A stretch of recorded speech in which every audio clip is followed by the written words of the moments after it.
Assalamualaikum warahmatullahi wabarakatuh. Alhamdulillah, wassalatu wassalamu ala rasulillah wa ala alihi wa sahbihi wa man walah wa ba'd. Pertanyaan dari salah seorang jamaah. Assalamualaikum warahmatullahi wabarakatuh. Waalaikumsalam warahmatullahi wabarakatuh. Izin Ustadz bertanya, ada titipan pertanyaan dari kakak saya mengenai apakah boleh mencabut rumput di kuburan. Karena katanya rumput juga makhluk hidup. Dia juga bertasbih kepada si mayit. Mohon pencerahannya Ustaz. Jazakumullah khair. Para ulama sepakat ya bahwa ada beberapa perbuatan, amalan yang insya Allah memberi manfaat kepada mayit. Perkara mayit ini adalah perkara yang gaib, karena di luar jangkauan panca indera kita. Maka terkait dengan masalah-masalah kegaiban seperti ini, yang kita perlukan adalah kekuatan dalil, atau sering disebut dengan wilayah sam'iyat, yang kita hanya dapat menerima dari petunjuk, bimbingan Rasulullah Muhammad SAW atau berita-berita yang tercantum di dalam Al-Quran. Berita yang bersumber dari Allah Subhanahu wa Ta'ala. Al-Quran jelas memaparkan. Begitupun juga hadis Nabi SAW menjelaskan tentang apa yang Allah Subhanahu wa Ta'ala tegaskan.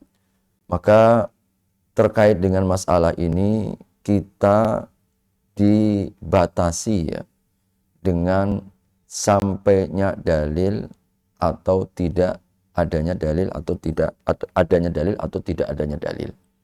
Oleh karena itu, sepanjang yang kita pelajari ya bahwa memang tidak ada larangan. Tidak ada larangan kita untuk membersihkan rumput atau menebang pohon yang ada di kuburan. Ini tidak ada larangan. Dan Nabi SAW telah menyampaikan petunjuk-petunjuknya terutama terkait dengan masalah kuburan, pemakaman. Ini sangat tegas ya. Misalkan Nabi melarang kita untuk duduk, ada. Melarang kita untuk ketika di kuburan ya, kita untuk membuang kotoran dan lain sebagainya. Dan Nabi menegaskan bahwa kemuliaan orang yang meninggal sama dengan kemuliaan orang yang hidup ya. Namun memang ada isyarat mungkin dari sinilah ya, sebagian kemudian menggali satu hukum di mana Rasul pernah melewati 2 kuburan dan Nabi kemudian menyatakan bahwa kedua orang yang dikubur ini sedang disiksa oleh Allah bukan karena dosa besar tapi dosa yang diremehkan, yaitu istinja, tidak istinja, dan yang kedua adalah dia suka menamimah, mengadu domba antar sesama. Lalu Nabi SAW meletakkan pelepah kurma, ya, pelepah kurma, dan Nabi kemudian menegaskan mudah-mudahan Allah ringankan daripada siksaan keduanya. Nah, tentu perbuatan Nabi ini ditafsirkan, difahami oleh sebagian para ulama, kenapa dengan pelepah kurma yang masih basah itu? Karena setiap yang basah berzikir kepada Allah Subhanahu wa Ta'ala. Mudah-mudahan dengan tasbih zikirnya makhluk-makhluk Allah Subhanahu wa Ta'ala, kita yakin seluruhnya bertasbih, ini akan meringankan daripada siksaan kuburnya. Nah, sebagian mungkin ada yang menggali masalah ini sehingga dianalogikan bahwa dengan adanya pelepah kurma itu, maka keberadaan makhluk-makhluk hidup yang ada di kuburan ini akan turut untuk mentasbihkan mayit. Jadi saya yakin ini pasti sandarannya dari situ. Tetapi yang perlu kita tegaskan bahwa apakah Nabi selalu melakukan itu? Nah, ini selalu melakukan ini. Ini yang kemudian menjadi perdebatan di kalangan para ulama ya, bahwa adanya yang mereka ketika kita ke kuburan, kalau di istilah kampung itu nyekar.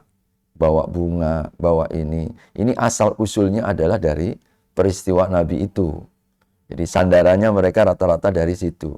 Tapi juga yang dipertanyakan oleh para ulama, adakah Nabi melakukan hal seperti itu setiap kali beliau ke makam? Ternyata satu-satunya peristiwa hanya kasus itu. Satu-satunya peristiwa. Berarti memang tidak dilakukan selalu oleh Nabi Shallallahu Alaihi Wasallam. Bahkan anjurannya kalau mau diringankan, doakan selalu. Berikan kepada mereka istighfar, bacakan istighfar, doakan mereka, jaga silaturahim yang orang-orang yang dijaga silaturahimnya selama hidup mereka. Nah itu yang kita lakukan, yang jauh lebih dekat dengan sunnah-sunnah Nabi Sallallahu Alaihi Wasallam. Karena Nabi pun tidak melarang. Kalau andai kata ada larangan, pastilah Nabi akan menyampaikan. Nah ini menjadi satu kaidah.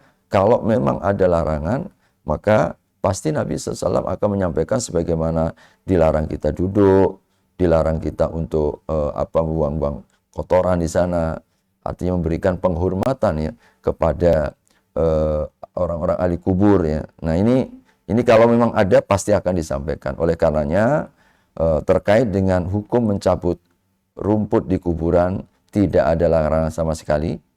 Jadi artinya bahwa kalau ada yang sudah mengotori atau tampaknya mengganggu, ya sudah, kita cabut saja.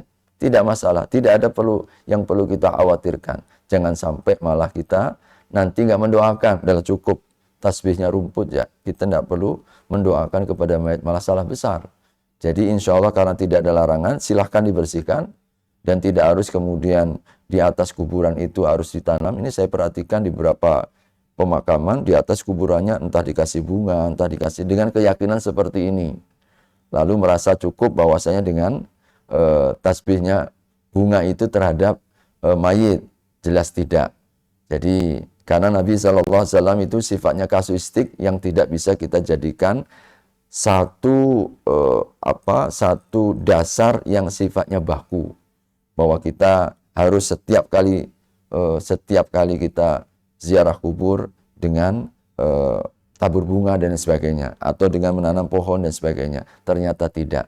Yang kita dapatkan di kuburan-kuburan di kuburan para sahabat sampai detik ini, jadi tidak ada bersih, tidak ada satupun mungkin tanaman. Kalau andai kata difahami oleh para sahabat harus menanam pohon, harus menanam, bukankah di sana ada tanaman juga? Ada, rumput-rumputan ada, tapi ternyata tidak ada.